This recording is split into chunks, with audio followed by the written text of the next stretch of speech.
questions and say, how many people know how a PKI works? Okay, how does a PKI work? Where is a PKI? Unfortunately, I can tell you, anybody who has a Microsoft network, their PKI is probably sitting on the same server as, come on, you guys know it. What server would they put it on? Domain controller, thank you. Okay, probably the last place you want to put it. But why do you put it there? Because it's quick and easy. Okay, that is one of the problems that we run into with PKI. It's not terribly complex, but it means you have to understand it. Because people don't take the time to understand it, we run into big, big problems. All right, being compliant with laws and regulations is not a guarantee against data breaches. Good segue into our next presentation, I'm sure. Just because you're compliant with, pick your favorite compliance out there, and I don't care what it is, the devil's in the details. For example, with many of the various things you can be compliant to, it says you're going to have a password on all accounts. Great, that's a good security thing, right? We all agree. But where the devil gets into the details is, what is the password? An auditor coming in, if I set a 4-character password in my policy and everyone has a 4-character password, what's an auditor going to do? You're compliant, check the box. Is it really secure? No, it's not.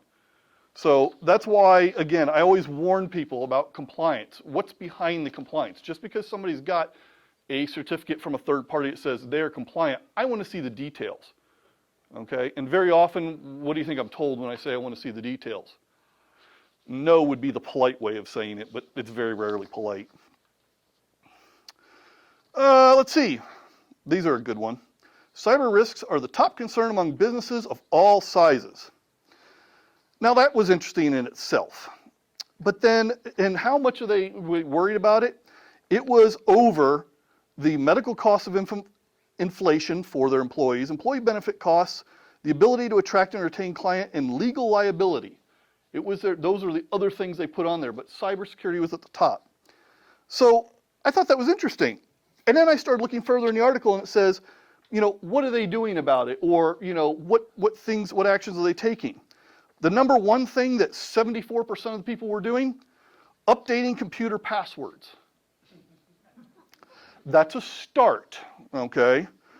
The next one, which really scared me in order to ease that fear, was taking a cyber risk assessment of themselves. It was only 49%. I guess I could go either way. 49% hadn't taken a cyber look at themselves to see where they're vulnerable. That's terrifying. And that's why you find these companies out there that when you look at and you see what they've got breached by, you find out it's something pretty simple. It's because they didn't bother looking. So anyways, there's that one. Security DevOps. Security ops is emerging as the main methodology for securing cloud native applications. Yes, and it has to be done, and it has to be done right, and it has to be done complete. And one of the challenges to this is when you, let's just play a game here. You download a Docker container from God knows where, you scan it with your tool to say, is it secure? And it comes back and says, hey, you got all these vulnerabilities because there's old code in it. What do you think happens in most environments? They run it anyways. Wrong answer. If it comes back and it tells you you have things that are vulnerable, they need to get fixed. Which the next thing I get from the DevOps team is, well, how am I supposed to fix it? It's not our Docker image. That's not my problem. Okay? This is the problem with the community at large that we have. Those images need to be maintained. In one case, I had a situation where there was a bunch of exploits in there. When they looked at it, they said the code's not even used. Then why is it in the Docker image? Pull it out. These things should be tiny, clean, fast, and efficient. So, and what scared me about this, only 8% of the companies are securing 75% or more of their cloud-based applications. But in the next year, they're planning to it's going to jump to 68% are going to do security in the cloud, basically. Great. That still leaves, what, 32% that aren't doing anything? So that's a terrifying number. So if I'm a bad guy, I'm going to be hunting around Amazon to see what I can find, or Azure, or pick your favorite cloud. There's a lot to choose from. Now this is one I've talked about a couple of times. Enterprises report IT teams' cloud skill gaps have nearly doubled. I've emphasized this time and time and time again in here. If you're going to be adopting new technology, you need to make sure that not only the people that are attempting to use said technology understand it, you need to make sure your security and your ops teams know it as well. Just because a new widget comes out the door and they go, great, this is going to save us millions of dollars, you can't just throw it out there and expect to play catch up, because you'll be playing catch up in a breach situation. You've got to keep everyone trained. So as you want to be agile and get some of this new technology out there, you better be training people up. Otherwise, you're going to pay a real heavy price. And this gap is just going to keep increasing because of the complexity of these systems. Stop and really ask people in your organization, how many people really understand how the cloud is architected, how information flows in it. Those are really interesting answers that you'll get back, I guarantee you. Okay.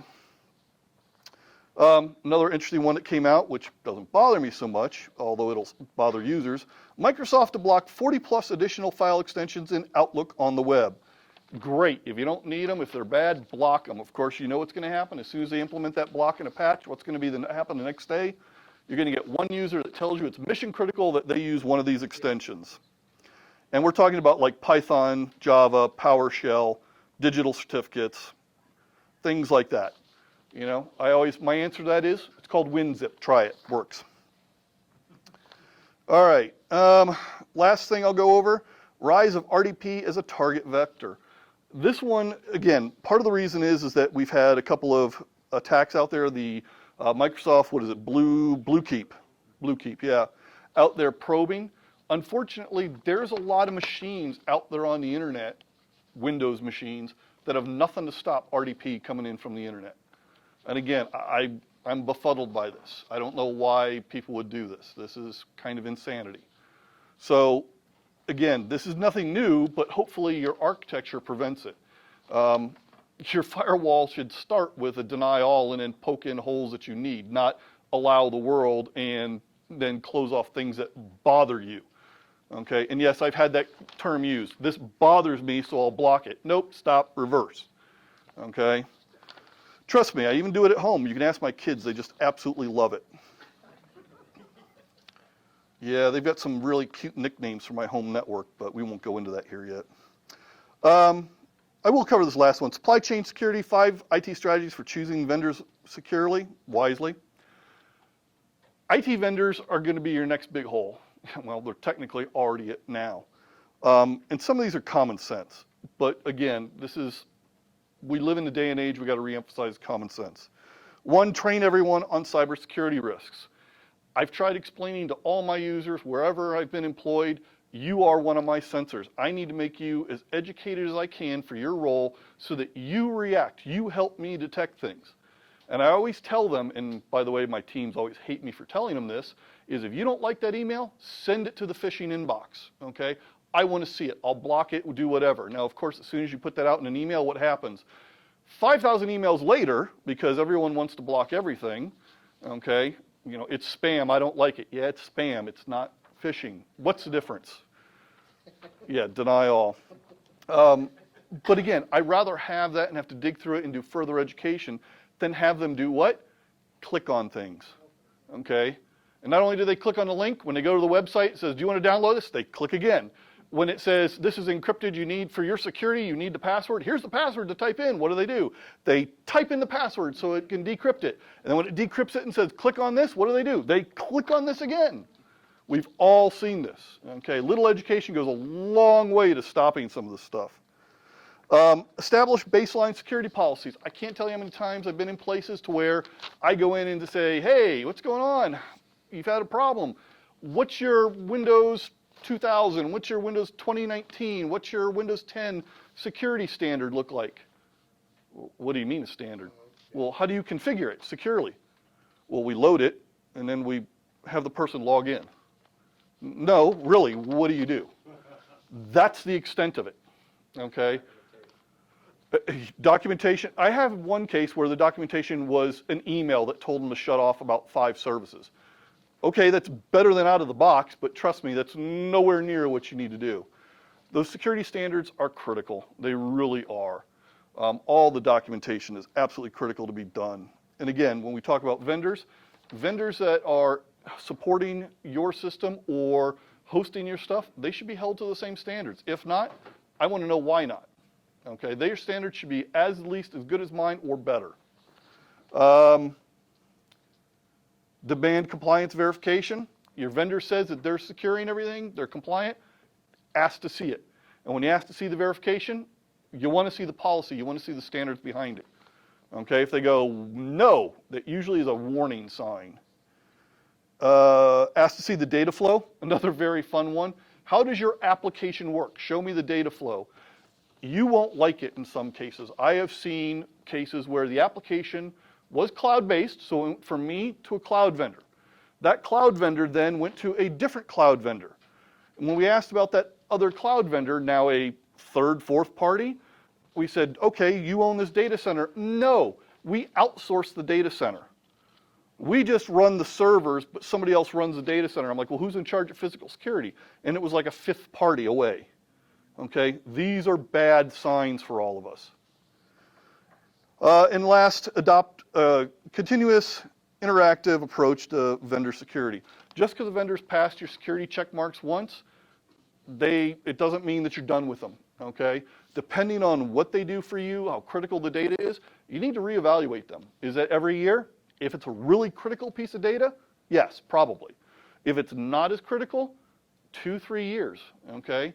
But you need to look back at them because changes happen. One of the biggest changes that happens that screws up people's security, mergers and acquisitions. If you've ever been through one, you know what a roller coaster ride they can be and how things get tweaked to merge the companies in and then never got fixed after the fact. So, other questions, articles people have seen, comments? Everyone's tired from having a full belly of pizza? Armageddon. This is no big deal. I'll make it quick. I received an email. My fear on that one is not that, LinkedIn or whatever the password was, is how much password reuse do people have. So in any cases where people got that type of notification, we said, A, if you're using this password anywhere, doesn't matter what it is, you need to change it. And you really should be running different passwords on every different system, which of course, you know what we got from the users. I don't like having to memorize multiple passwords. There are solutions for that. So, yes, sir. Where are we with wireless now that WPA2 was gone? WPA3 came out and Dragon's Blood happened. Mm-hmm. So nothing wireless is secure now?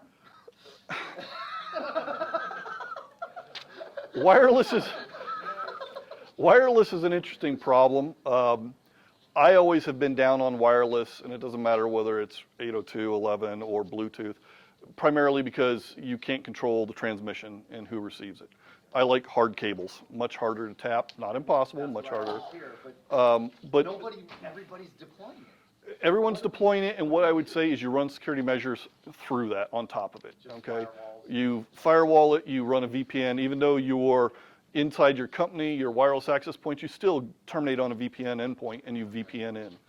And some people think that that's overkill. We can debate that till the cows come home, but that's the best way. AX and he's going to give wireless, 10 gig. Yep. I mean, Yep. Here's a problem all about the moon. And there are other interesting problems that are starting to arise. One of the problems is I had an IoT device plugged in at the house, and I disconnected. It was plugged in via hardwire, and when I unplugged the hardwire, I expected not to see it anymore. I could still see it. Why? It was coming in my wireless network. I didn't know that it had both wireless and hardwire built into it. Okay, and we're getting more and more of that, and I've seen people go, I got this funny thing. It takes forever to go out to the internet, and effectively it's a routing loop. It's literally getting lost in itself. I've looked at the 2.4 gigahertz range around my house. It's unusable. There is so much stuff broadcasting at the highest power possible that it drowns everyone else out. So it's becoming a real problem. Yes, sir. You talk about wireless, you talk about running VPNs, right? Mm-hmm. Of all of the VPN offerings, It goes back into supplier. I think we're going to see a lot more challenges when it comes to suppliers from different countries in the next year for sure. Right, thank you. get going on this. You guys more questions for Eric? He will have his session outside. By the way, all this stuff you saw him down there, blank. This is coming off the top of his head. I have to have something to prompt me. Thanks, buddy.